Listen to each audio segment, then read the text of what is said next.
Ada dosa-dosa yang kita ketahui, ada dosa-dosa yang kita tidak ketahui, itu masalahnya. Ada dosa yang kita lakukan secara sengaja, ada dosa yang kita lakukan tidak secara sengaja. Maka kalau kita terus beristighfar kepada Allah Azza wa Jalla dengan niat memang kita meminta ampun kepada Allah Azza wa Jalla, maka dosa-dosa kita itu akan dihabiskan. Yang dianjurkan Nabi SAW kepada kita supaya kita banyak-banyak mendoakan orang lain dengan istighfar. Karena pahalanya tidak sedikit, banyak sekali pahalanya.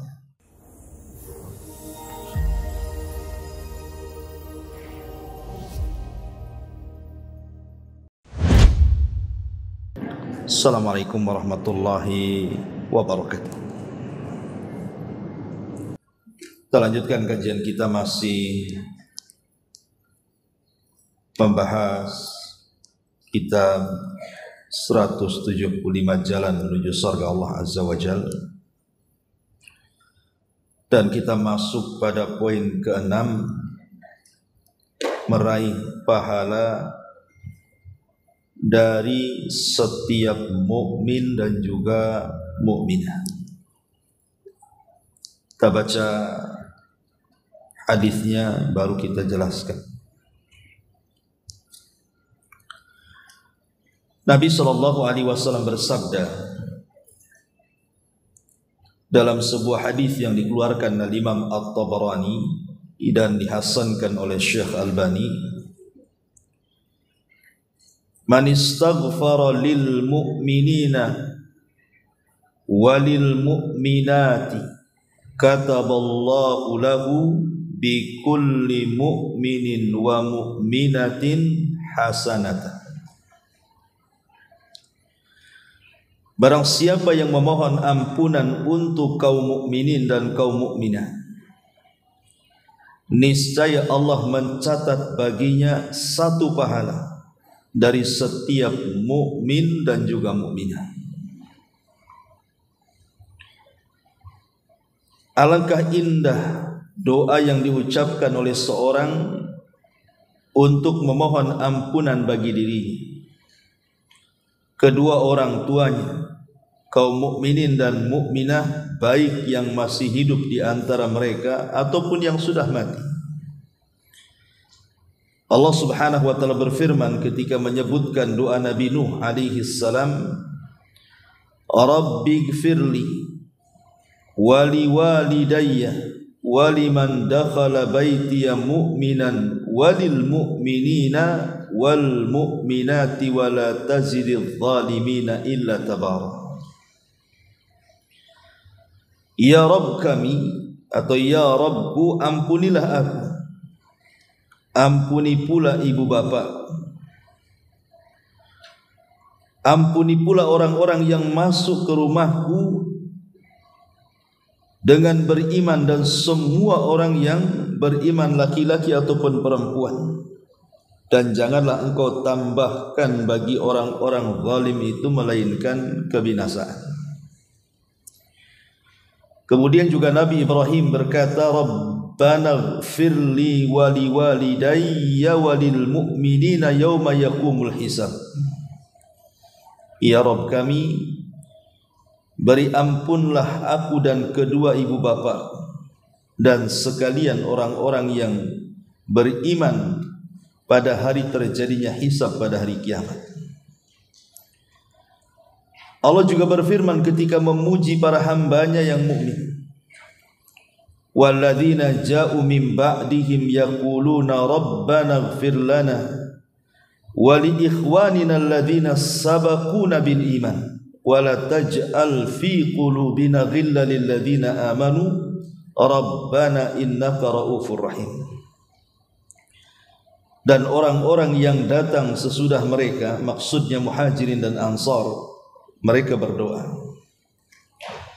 Ya Rabb kami, beri ampunlah kepada kami, kemudian saudara-saudara kami yang telah beriman lebih dahulu daripada kami, dan janganlah engkau membiarkan kedengkian dalam hati kami terhadap orang-orang yang beriman. Ya Rabb kami, sesungguhnya engkau Maha penyantun lagi Maha penyayang. Taib. Ma'asyiral muslimat yang dimuliakan Allah Subhanahu wa taala. Poin ke-6 ini adalah perkara yang sangat-sangat agung dan besar. Bicara soal istighfar. Meminta kepada Allah akan ampunan dosa-dosa. Baik dosa yang kita lakukan ataupun dosa yang orang lakukan. Kita tidak syak lagi, saya, ibu atau siapapun tidak mungkin lepas daripada dosa. Setiap hari kita melakukan dosa.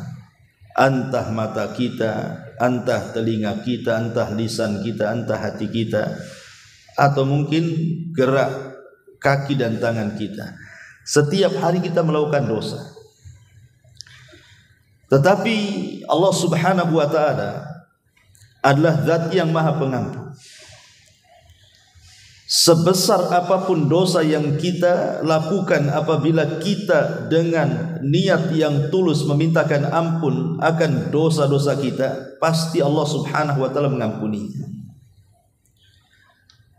Satu hari ada orang yang datang kepada Nabi sallallahu alaihi wasallam dan mengatakan, "Ya Rasulullah, sesungguhnya saya melakukan dosa." Kata Nabi sallallahu alaihi wasallam, "Kalau gitu kau bertobat dan beristighfarlah." Kemudian orang ini bertanya lagi, "Bagaimana kalau seandainya aku berbuat dosa lagi?" Maka Rasul mengatakan, "Bertobat dan istighfar lagi." Kemudian orang ini mengatakan, "Ya Rasul, bagaimana kalau setelah itu berbuat dosa lagi?" Kata Rasul, "Bertobat dan istighfar lagi." Kemudian orang ini, "Bagaimana kalau aku berbuat dosa lagi?" Kata Rasul, "Beristighfar dan bertobat lagi." Kata orang ini mengatakan, "Sampai kapan ya Rasulullah? Sampai kapan seperti ini?" Maka Nabi SAW, "Innallaha la yamallu hatta tamallu." Allah itu tidak bosan sampai kau yang bosan sendiri. Artinya Allah tidak bosan mengampuni dosa-dosa kita, tapi kita yang bosan minta ampun, itu masalahnya.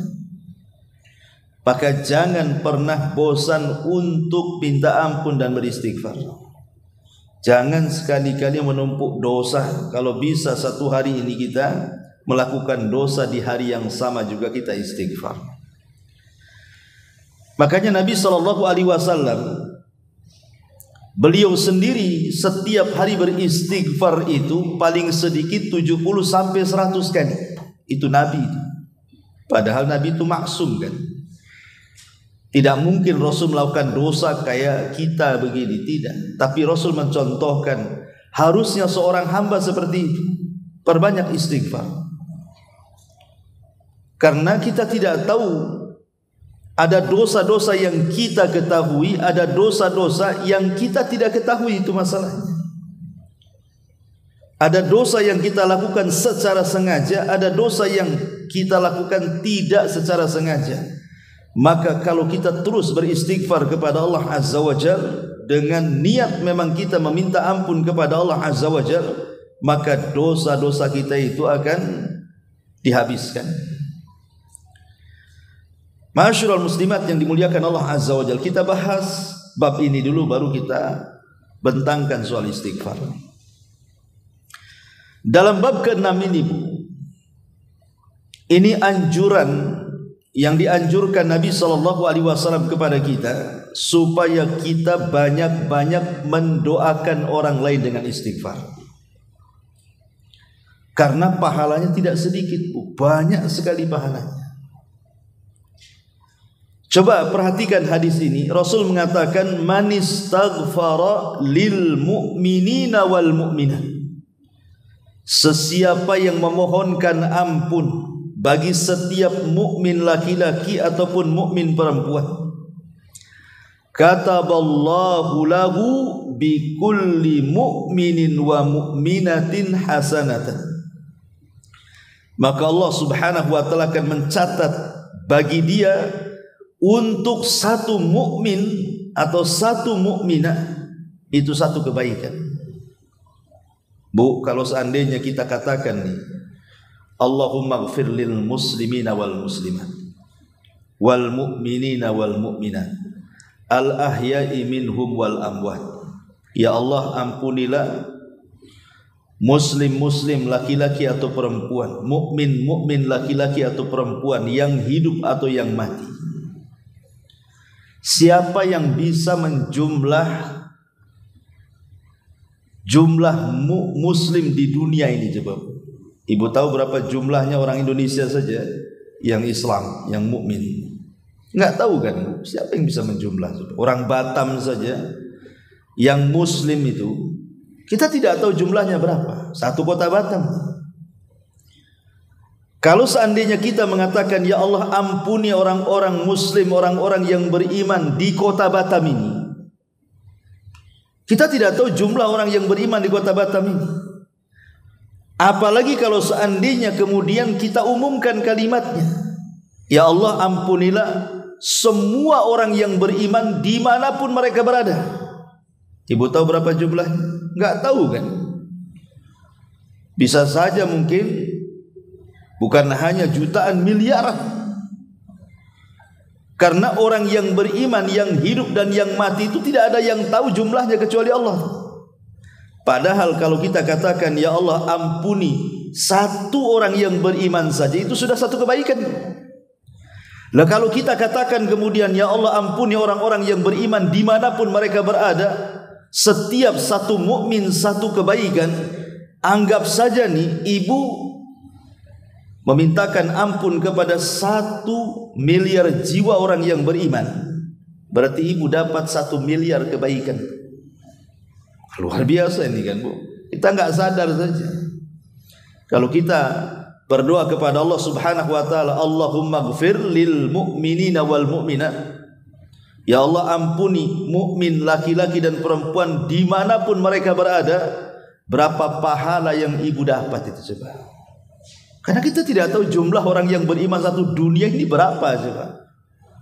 Dan yang beriman ini bukan manusia saja, jin pun ada yang beriman masalahnya.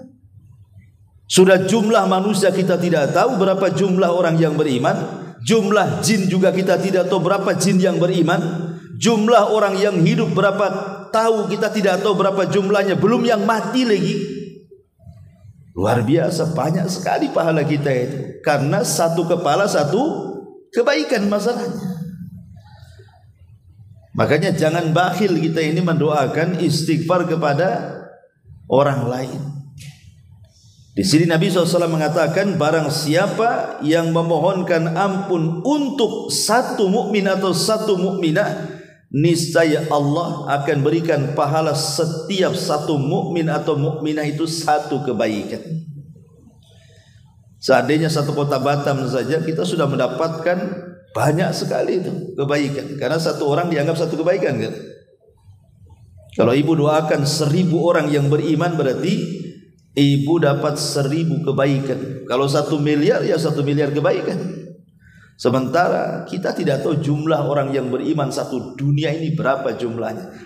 Kalau anggaplah kemudian 2-3 miliar begitu jumlahnya, berarti kalau kita katakan Allahumma ighfir lil mu'minina wal mu'minat, ya Allah ampuni orang yang beriman dan laki-laki dan wanita dimanapun mereka berada, berarti sebanyak itu kita dapat pahala.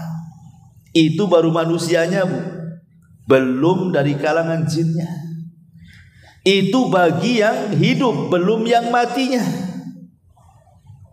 Jadi jangan bakhil mengucapkan Allahumma ighfir lil muslimina wal muslimat wal mu'minina wal mu'minat al ahya'i minhum wal amwat. Nah, itu kan lengkap tuh.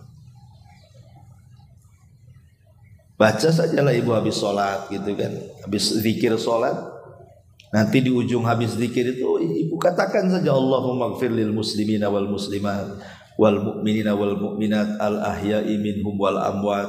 Itu sudah mendapatkan segudang kebaikan itu. Karena setiap satu kepala satu kebaikan masalahnya. Jadi Kenapa kemudian di sini pengarang membuat judul meraih pahala dari setiap mukmin dan mukminah? Karena begini bu logikanya ya. Ibu kalau datang ke saya, Ustadz, saya akan berdoa kepada Allah agar dosa-dosa Ustadz diampuni. Mungkin kalau saya bisa berterima kasih, jazakallah khairan, ya. Tapi kalau orang awam digituin, emang dosa saya apa? Bisa saja tersinggung dia. Kok kamu mintakan ampun kepada Allah, dosa saya ini apa? Mungkin saja tersinggung orang itu. Tapi kalau kita kan sembunyi-sembunyi itu, orang nggak tahu kita minta ampun untuk dosa kita, kan nggak tersinggung dia. Kan enak amalan seperti ini karena nggak nyinggung orang masalahnya. Siapa yang tersinggung dengan ucapan kita? Orang itu nggak tahu kok kalau kita mengatakan ya Allah ampuni dosa dia. Nggak ada yang tersinggung. Tetapi lihat bagaimana pahalanya luar biasa. Makanya kenapa kita mendoakan ampunan kepada orang lain itu juga bagian daripada sunnahnya al-anbiya, sunnahnya para nabi. Lihat di sini dalil-dalil. Contoh umpamanya Nabi Nuh di sini. Nabi Nuh alaihi salatu wassalam berdoa, Rabbighfirli wa liwalidayya wa liman dakhala baitiya mu'minan walil mu'minin wal mu'minati wa la tazididz zalimina illa tabara. Ya Rabbku, kata Nabi Nuh, ampuni aku, ampuni ibu bapakku, ampuni siapapun yang masuk ke rumahku dari yang beriman, ampuni seluruh orang yang beriman laki-laki dan perempuan. Lihat Nabi Nuh mencontohkan agar kita ini berdoa dengan istighfar untuk semua orang yang beriman dari kalangan laki-laki dan perempuan. Kemudian juga Nabi Ibrahim dicontohkan di sini, Rabbana ighfirli wa liwalidayya walil mu'minina yauma yaqumul hisab. Ya Rabb kami, beri ampunlah aku dan kedua ibu bapakku dan sekalian orang yang beriman pada hari terjadinya hisab, pada hari kiamat. Ma'asyiral muslimat yang dimuliakan Allah Subhanahu wa taala, termasuk juga Nabi sallallahu alaihi wasallam diperintah, bahkan diperintah Allah kepada Rasul, sebagaimana tertuang dalam surah Muhammad, di mana Allah mengatakan fa'lam annahu la ilaha illallah wastaghfir li dzambi walil mu'minina wal mu'minat.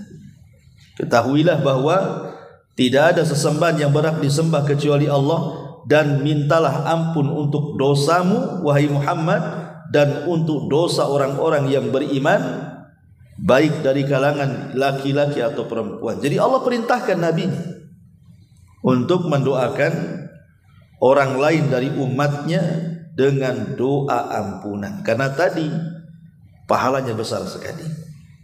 Kalau kita katakan untuk warga Batam saja, kita katakan ya Allah ampuni semua orang yang beriman laki-laki dan perempuan yang ada di kota Batam. Kalau seandainya jumlahnya 1 juta atau 2 juta jiwa yang beriman, berarti sekali mengucapkan seperti itu ibu sudah dapat 1 juta atau 2 juta pahala dari 1-2 juta jiwa yang kita doakan.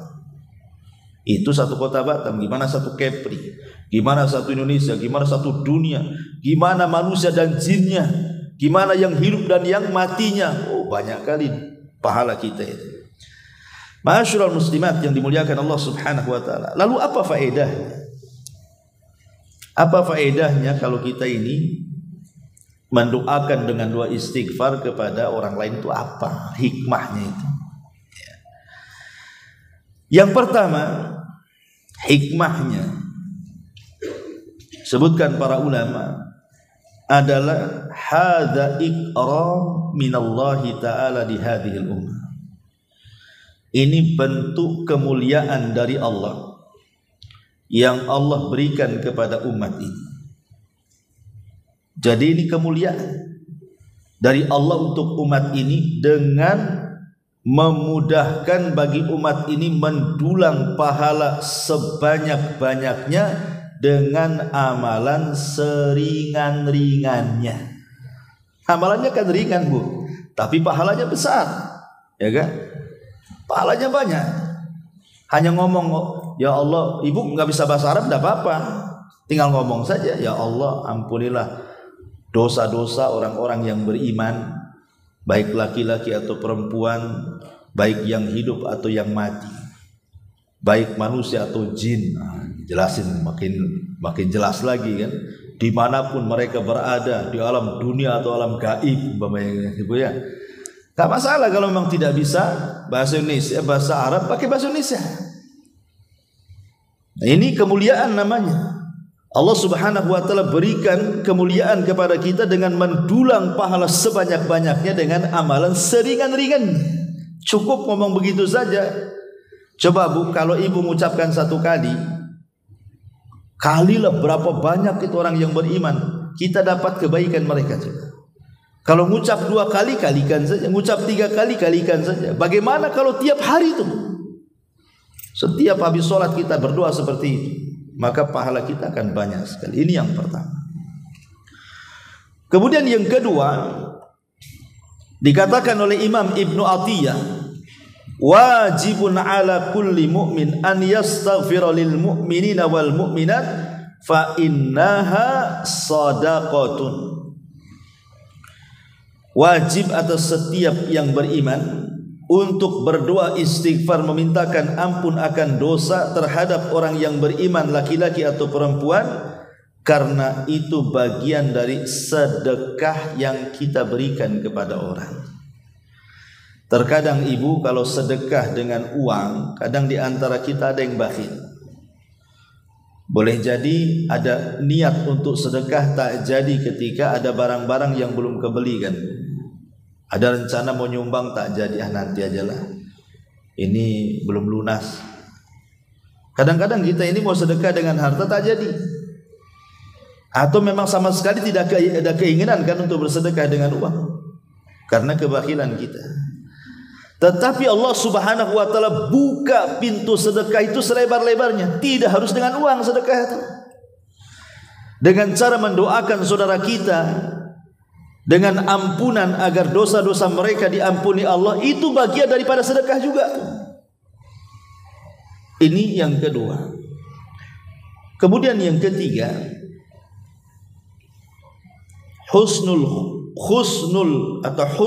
akhlaqi fit ta'amuli ma'al muslimin min ghairi takabburin alaihim wala ihtiqarin lahum wal 'afwi an dhunubihim wa tahammuli zallatihim wal adli fil hukmi alaihim wa insafihim idza akhtau wa adami inkari ma fihi minal khairi walau lam yakun ma'hum illa al-islam as-sahih fa huwa kafin li an nastaghfira lahum. Kata ulama, jadi apabila ibu mendoakan ampun kepada orang lain,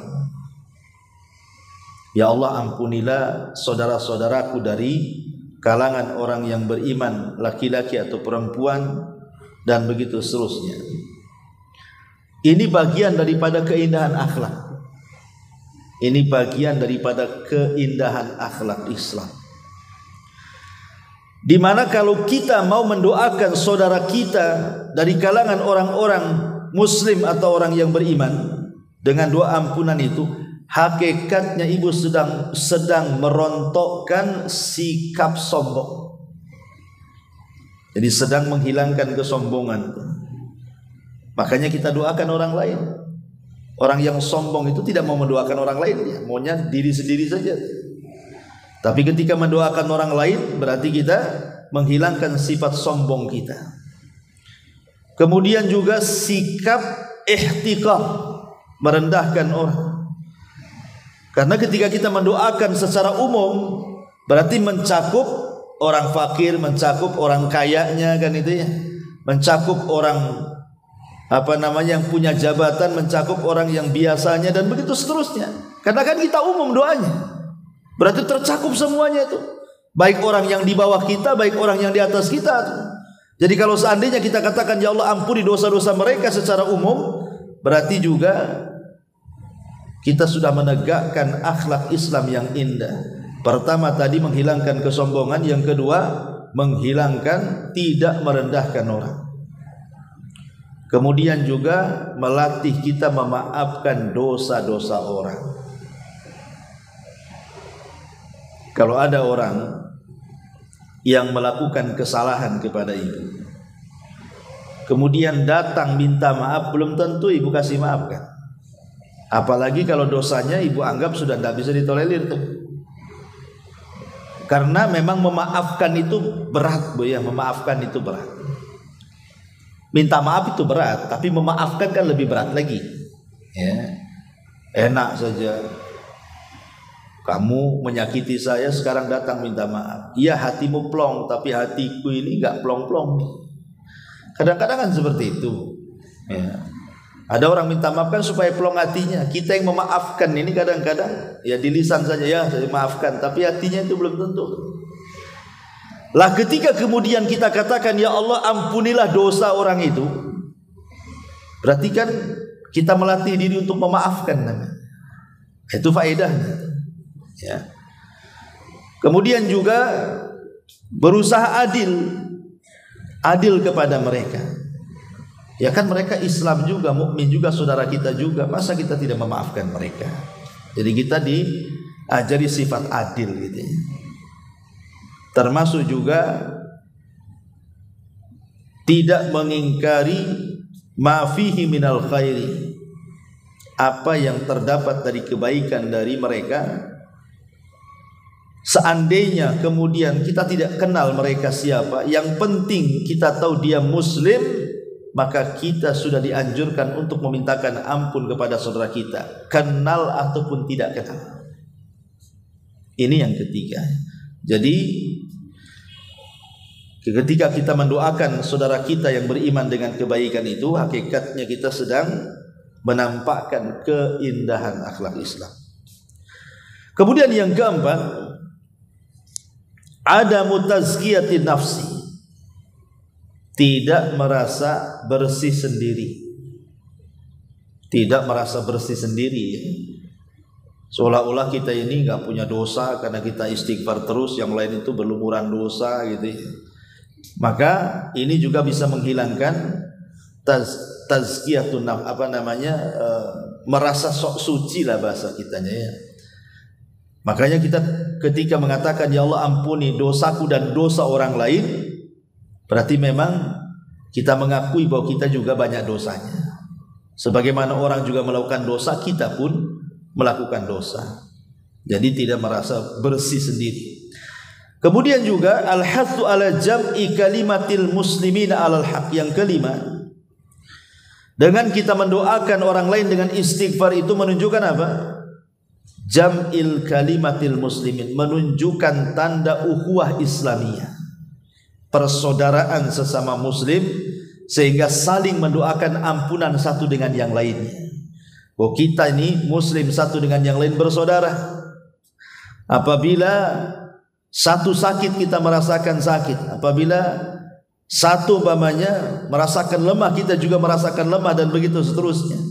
Maka dengan mendoakan saudara kita dari kalangan kaum mukminin, menunjukkan di sini ada penyatuan kalimat ukhuwah Islamiyah antara kita dengan mereka.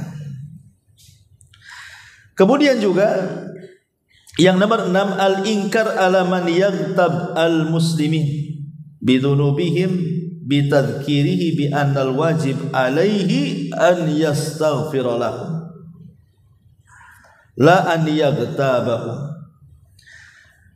Dengan membiasakan kita mendoakan istighfar, memintakan ampun akan dosa-dosa kita sendiri, kemudian kedua orang tua dan orang lain, itu kita bisa merubah hidup yang tadinya biasa ghibah, memburuk-burukan orang, maka kita ganti menjadi pujian kepada orang, supaya melatih agar kita ini sedikit demi sedikit jangan ghibah terus ya.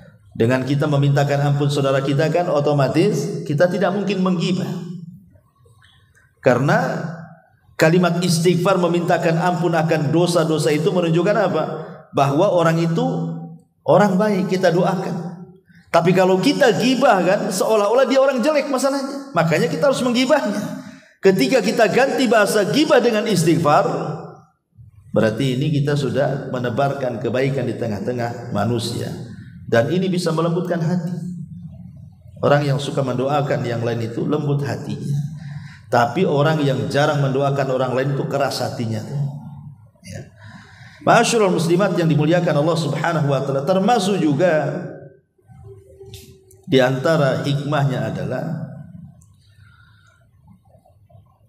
wa yazulu ma bainakum minal ahqadi al mufdiyati lil muadati, bisa menghilangkan permusuhan. Bisa menghilangkan permusuhan, karena musuh itu berawal dari dengki, berawal dari hasad, berawal dari ketidaksukaan, akhirnya bermusuhan. Tapi kalau saling mendoakan satu dengan yang lainnya dengan istighfar ampunan dosa dari Allah Subhanahu wa taala, maka ini sedikit banyak bisa mengecilkan permusuhan antara kita dan orang-orang yang beriman yang lainnya. Termasuk juga annal istighfar ya'muruhum bima fihi al istighfar huwa haqqun ala kulli muslim wa muslimatin.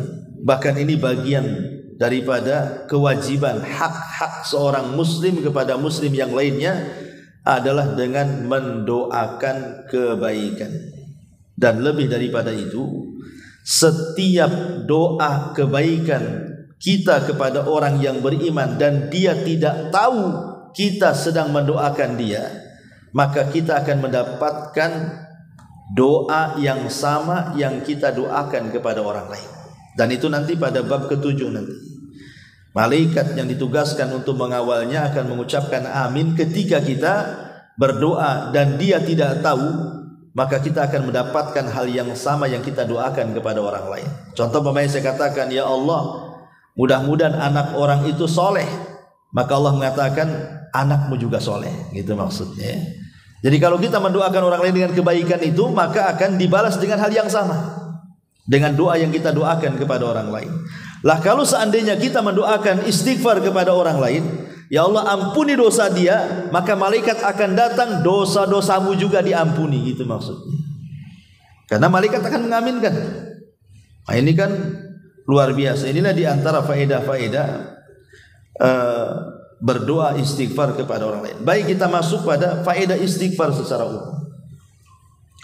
Ma'asyiral muslimat yang dimuliakan Allah Subhanahu wa taala. Adapun faedah istighfar secara umum banyak sekali. Ini kan secara khusus ya, kita mendoakan istighfar kepada orang lain. Adapun secara umum, kalau ibu umpamanya setiap hari membaca astagfirullah, astagfirullah, astagfirullah gitu ya, baik ketika dari rumah ke pengajian, kemudian nanti pulang dari pengajian ke rumah, atau ke pasar, atau di dapur, atau yang sedang menyusui, atau yang sedang di mana saja, ibu selalu mengatakan astagfirullah, astagfirullahaladzim itu. Apa sih faedahnya?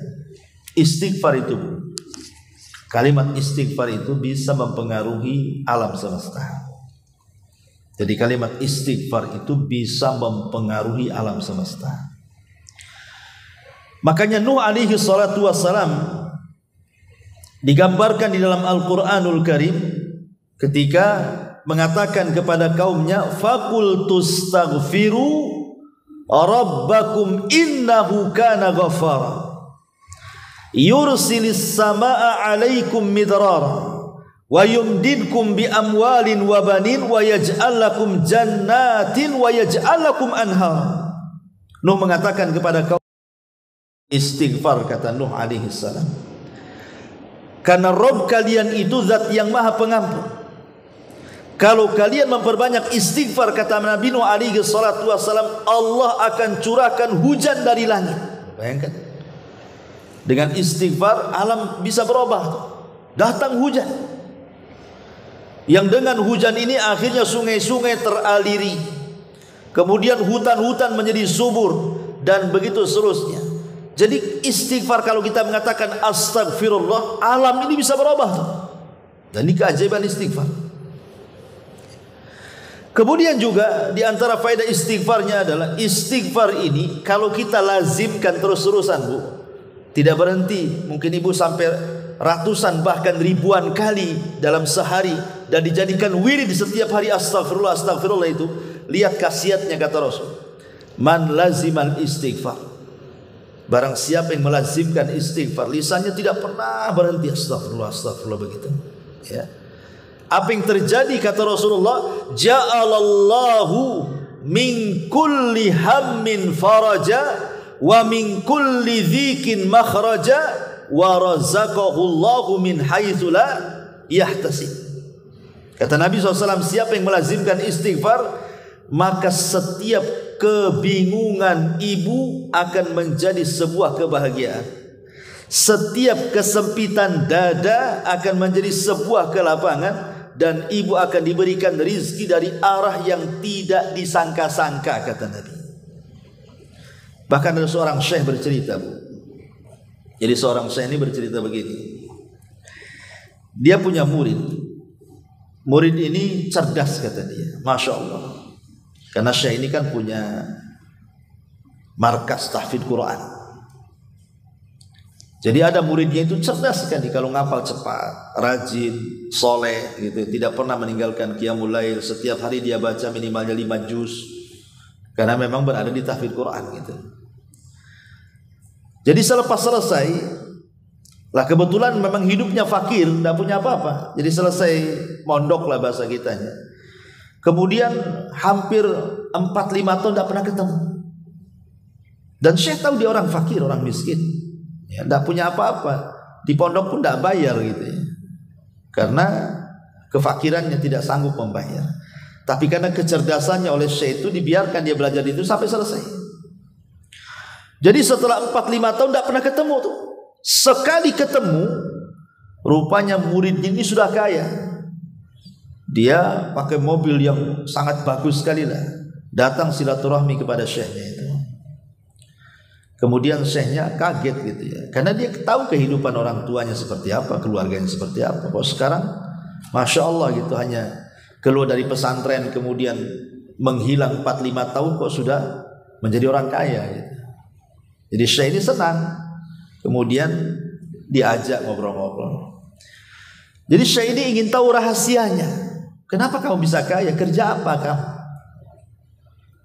Maka dia mengatakan, demi Allah syekh, Allah mudahkan kehidupan saya, Allah lapangkan rezeki saya. Kenapa? Kata syekh, apa masalahnya? Apa amalanmu? Maka dia mengatakan, aku setiap hari istighfar itu paling tidak aku harus istighfar 10.000 kali gitu. 10.000 kali setiap hari, dan aku terus lakukan sampai hari ini kan. Sudah berapa tahun itu? Berarti sudah 4 tahun atau 5 tahun. Satu hari 10.000 kali, Bu. Ya, apa gak sariawan tuh? Terus astagfirullah kan. Belum lagi Quran dia. Karena dia kan memang hafal Quran gitu ya. Dia setiap hari 3 juz sampai 5 juz. Itulah amalan dia. Maka dia mengatakan, ya Syekh, katanya, yassaranillahu amri. Dengan begitu Allah mudahkan urusanku. Entah kenapa mudah sekali cari uang itu katanya. Sebenarnya ya, Ibu, cerita ini walaupun anggaplah cerita ini tidak ada. Ya, tapi saya yakin tidak mungkin Syekh ini berdusta kan itu. Tapi anggaplah cerita ini rekayasa. Tapi kita tidak perlu cerita pun, cukup dengan sabda Nabi tadi, bahwa orang yang melazimkan istighfar itu Allah akan berikan rezeki dari arah yang tidak disangka-sangka kan. Kita yakin dengan hadis ini. Ya. Man lazimal istighfar, siapa yang melazimkan istighfar, maka dalam setiap kegundahan pasti ada kelapangan, dalam setiap kesempitan pasti ada jalan keluar, dan Allah pasti akan berikan rezeki dari arah yang tidak disangka-sangka. Nah, coba saja Bu, istighfar terus. Istighfar ya. Karena saya juga pernah mencoba. Namanya setiap orang itu pasti mengalami kesulitan. Saya, ibu pasti satu hari itu akan mengalami kesulitan yang tidak bisa keluar dari situ. Kayaknya dunia ini kiamat. Aduh pusing kali, gimana cara keluarnya? Pasti, saya yakin setiap ibu pasti suatu ketika, atau mungkin sudah mengalami, atau bagi yang belum mengalami, pasti akan ada masanya ibu ada masalah. Yang masalah itu seolah-olah nggak bisa keluar dari situ. Stres sekali ini. Mau ini susah, mau itu susah, kayaknya mau tidur susah, mau makan pun tidak selera dan begitu seterusnya. Maka cobalah ketika itu menimpa ibu, perbanyak istighfar. Dari pagi, siang, sore, malam. Insya Allah itu dalam waktu yang singkat pasti Allah akan carikan jalan keluarnya. Pasti ada saja, diurai masalah itu. Dan saya rasakan sendiri seperti itu. Asal ibu yakin. Ya, kalau nggak yakin ya nggak akan diurai lah. Yakin bahwa masalah itu datang dari Allah, pasti Allah Subhanahu wa taala akan menguraikan masalahnya. Minimalnya sedikit demi sedikit, hati kita tenang dulu. Mengurai masalah itu kalau hati nggak tenang nggak bisa.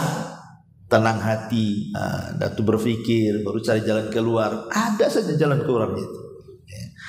Ma'asyiral muslimat yang dimuliakan Allah Subhanahu wa taala. Kemudian juga di antara keajaiban istighfar adalah ijabati doa. Orang yang suka istighfar itu kalau doa itu mudah dikabulkan.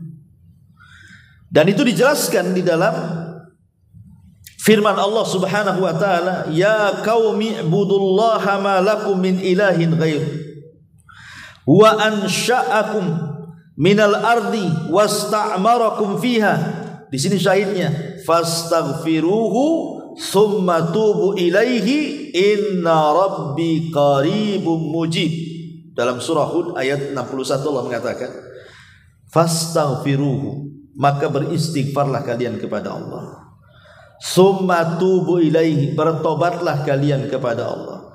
"Inna rabbi qaribum mujib," karena Rabbku maha dekat dan juga maha pengabulan doa. Dari sini istinbatnya kata para ulama, lihat ketika Allah menutup kalimat bahwa dia dekat dengan kita, bahwa dia itu maha pengijabah doa, sebelumnya ada perintah istighfar. Berarti istighfar itu bisa memudahkan orang untuk dikabulkan doa-doanya. Kemudian juga di antara fungsi istighfar adalah sebab terbesar mendapatkan kasih sayang Allah. Disebutkan dalam surah Hud ayat 90-nya, "Wastaghfiru rabbakum tsumma tubu ilaihi inna rabbi rahimun wadud." Beristighfarlah kepada Rabb kalian, kemudian bertobatlah kepada Allah, sungguhnya Rabbku maha penyayang, maha pengasih. Ya, artinya kalimat rahim itu nama Allah, sifatnya rahmat. Berarti orang yang suka istighfar itu dia akan mudah mendapatkan rahmat kasih sayang Allah Subhanahu wa taala. Kemudian juga bahwa istighfar itu annabihi tujlabun ni'am, mudah untuk mendapatkan nikmat. Dan orang yang jarang beristighfar dari kemaksiatan kepada Allah Azza wa Jalla, banyak rezeki yang terhalang pada kita. Saya contohkan Imam Syafi'i rahimahullahu ta'ala, imam besar Imam Syafi'i itu ya. Satu hari dia mengadu kepada Imam Waqi tentang buruknya hafalan. Itu Imam Syafi'i, imam dunia, merasa pernah buruk hafalannya. Jadi apa yang sudah dihafal itu mudah hilang. Jadi dia mengadu kepada gurunya itu Imam Waqi itu, dan mengatakan, "Syakautu ila waqi'in su'a hifdin." Aku mengadu kepada Imam Waqi soal buruknya hafalan. Fa arsyadani bi antarkil ma'asi. Maka Imam Waqi pun kemudian memberikan wejangan kepadaku agar aku banyak-banyak meninggalkan maksiat. Kemudian kata Imam Syafi'i, kenapa demikian? Li'annal ilma nurun wa nurullahi la yuhdalil asi. Karena ilmu itu cahaya, dan cahaya Allah itu tidak mungkin diberikan kepada ahli maksiat. Ketika kita jarang istighfar, maka kita akan masuk kepada kebalikan istighfar. Pasti banyak maksiat. Ketika banyak maksiat, banyak terhalang rizki dan nikmat yang harusnya diberikan Allah kepada kita. Karena istighfar itu salah satunya adalah kita akan memperoleh banyak-banyak daripada nikmat yang Allah akan berikan kepada kita. Maka kebalikannya, ketika kita tidak istighfar atau meninggalkan istighfar, berarti akan banyak musibah yang menimpa kepada kita. Lah Imam Syafi'i ini, tahu nggak dosa yang dilakukan? Bukan kayak kita, ya. Tapi gara-gara apa? Imam Syafi'i ini antar rumah dia dengan gurunya ini kan lewat pasar tuh. Selalu kalau dia datang menemui gurunya mesti melewati pasar. Tapi dia berusaha untuk tidak masuk, tidak merekenlah pasar itu. Tapi karena hari-hari dia lewat pasar, akhirnya telinganya selalu mendengar pembicaraan orang-orang pasar itu. Ya namanya orang pasar kan macam-macam, ada yang sumpah palsu, ada yang marah-marah, ada yang sewot, macam-macam lah orang pasar itu kan. Rupanya itulah maksiatnya Imam Syafi'i, mendengar orang yang sedang maksiat malah. Dia tidak maksiat, cuma telinganya mendengar sambil lewat itu.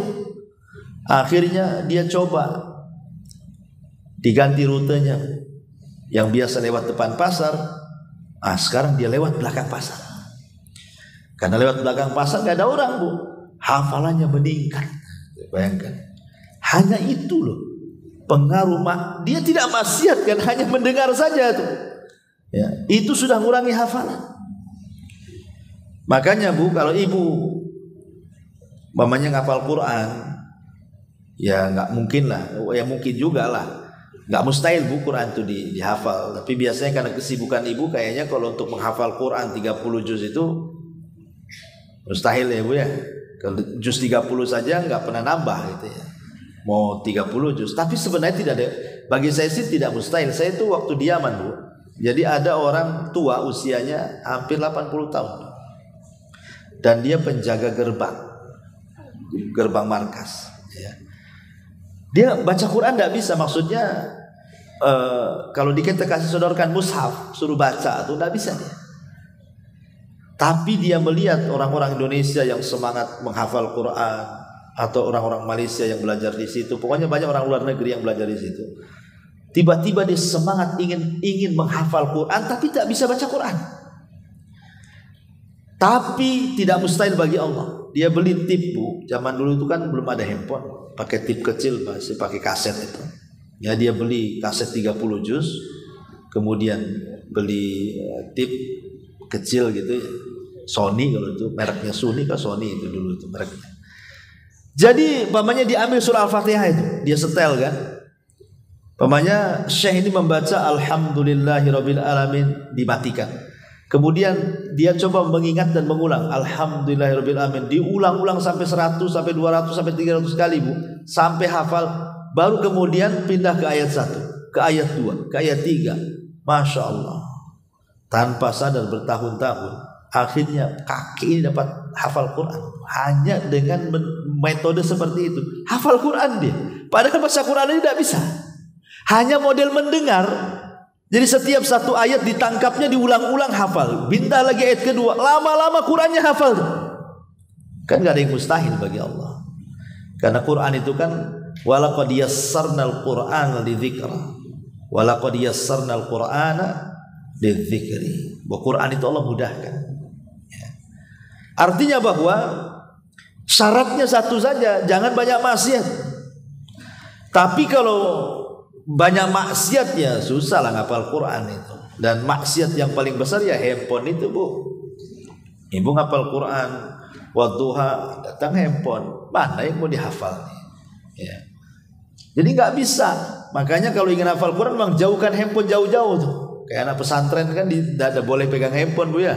Baru ibu bisa hafal Quran. Kalau enggak, jangan bicara nambah hafalan, yang ada mindahin hafalan. Wadua sudah hafal nih Bu, nanti ibu mau tambah alam nasroh hafal, waduhanya yang hilang. Itu namanya mindah hafalan, geser hafalan tuh, ya. Ya karena begitu. Ya. Mungkin boleh jadi karena banyaknya maksiat sehingga kita susah untuk menghafal. Intinya bahwa istighfar ini bisa mendatangkan nikmat yang banyak. Masyarul muslimat yang dimuliakan Allah Azza wa Jalla. Kemudian juga istighfar ini salah satunya adalah ketika kita banyak memperbanyak astagfirullah, astagfirullah, itu hakikatnya kita sedang menyakiti setan.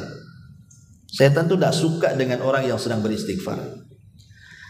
Dan itu disebutkan oleh Imam Ibnul Qayyim rahimahullahu taala, inna iblis qala, kata Imam Ibnul Qayyim, iblis itu akan berkata, akhlakat atau akhlaqtu bani Adam bidzunub wa ahlaquni bil istighfar. Iblis akan berkata kepada orang yang beristighfar itu, dulu aku hancurkan Bani Adam dengan dosa, sekarang mereka hancurkan aku dengan istighfar, katanya. Kata iblis, dulu ku hancurkan anak Adam dengan dosa, sekarang Bani Adam menghancurkan aku dengan istighfar. Makanya kalau kita menyebutkan astagfirullah, astagfirullah, ini sangat menyakitkan bagi syaitan, sangat menyakitkan bagi iblis. Ya, artinya kita menang dari musuh kita, kan? Karena syaitan itu musuh kita yang nyata. Kalau kita ingin mengalahkan musuh kita, ya perbanyak istighfar, karena itu sangat menyakitkan bagi mereka. Kemudian juga di antaranya adalah yang paling besar istighfar itu adalah sababun linsirahis sadri. Sebab terbesar dada seseorang itu akan menjadi lapang, akan tenang. Dan kehidupan di dunia ini, kata Imam Ibnul Qayyim rahimahullahu ta'ala, kalau kita ingin masuk ke surga dunia sebelum surga akhirat, maka perbanyak istighfar. Ketika ditanya Imam Ibnul Qayyim, apa yang dimaksud surga dunia wahai Imam? Dia mengatakan apa? Itmi'nanul qalbi, ketenangan hati. Hati kalau tenang, semua jadi surga. Ibu walaupun tidak punya uang, tapi hati tenang, ya insya Allah lah, nggak kepikiran. Tapi biasanya kalau nggak ada uang itu bisa nggak tenang tuh. Gitu. Tapi kalau tenang lah umpamanya, kan, tenang nggak apa-apa lah, nggak ada duit, yang penting tenang saja. Itu biasanya nggak kepikiran, ya, karena orang stres itu karena 3 hal, kan, sering saya ulang-ulang, kan. Pertama karena perkara yang sudah lampau, kita pikir sedih. Ya. Yang kedua perkara yang belum datang, dipikir-pikir stres. Nah sekarang yang sedang kita lalui, perkara yang sedang kita lalui, kita tidak bisa keluar dari masalah, akhirnya bingung, ya. Itulah yang membuat hati tidak tenang itu, sedih, stres, bingung. Sedih terhadap yang sudah lalu, dipikir-pikir sedih, nangis, kan itu. Mungkin ibu dulu mungkin ada masalah di masa lampau, atau ditinggal orang yang dicintai, atau pernah sukses kemudian gulung tikar, atau apalah masalah, atau cari barang gak ketemu-ketemu, ya. Nah, boleh jadi kan memikirkan sesuatu yang lampau-lampau itu kan menjadikan kita sedih, atau memikirkan sesuatu yang belum terjadi. Gimana besok, gimana bulan depan, gimana minggu depan, gimana tahun depan, gimana nanti kalau sudah tua, kalau sakit siapa yang ngerawat saya. Belum terjadi kok stres duluan kita ini, ya. Atau yang sekarang ini ada masalah, nggak tahu caranya gimana nih keluar dari masalah ini. Nah gitu, ya. Nah, itulah 3 perkara orang ini jadi stres, jadi sedih, jadi gundah gulana. Makanya istighfar inilah yang bisa menghilangkan itu semua. Karena istighfar ini kata para ulama, sababun kabir linsirahis sadri, sebab yang paling besar hati seseorang itu akan menjadi lapang. Wallahu a'lam bishawab. Intinya bahwa tolong berakhlak kepada Allah. Membahas tafsir dari surah Al-Imran. Lahirlah Imam Muslim, Abi Dawud, Tirmidzi, Ibnu Hibban. Jadi ketika Yunus alaihi salatu wassalam terkena undian itu,